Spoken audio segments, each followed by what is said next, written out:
But I still think that there are plenty of ways to retire and retire with some sort of freedom, retire early. Have you heard of Coast Fire before? No. Coast Fire is another newer thing that's kind of on Reddit, but it's a variation of financial independence, retire early.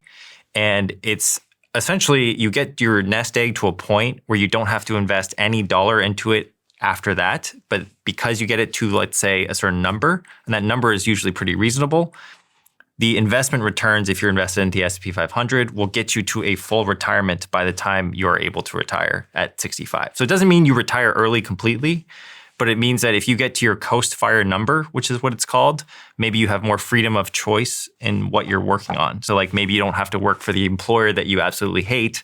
You can maybe go do something that's a little bit more suited to your lifestyle. You're still working, but you're not working to save for retirement anymore because you hit that Coast Fire number. So for example, at the age of 35, I think the Coast Fire number is like $150,000. If you can hit 150K by 35, if you have 30 years of investment returns at 8%, you'll have $1.5 million by the time you retire, which is a little bit more palatable for people that are having a hard time wrapping their heads around, am I ever going to retire? They're not going to retire in that they're not going to be kicking up their feet on the sand beaches of Aruba, but you're still going to be doing something.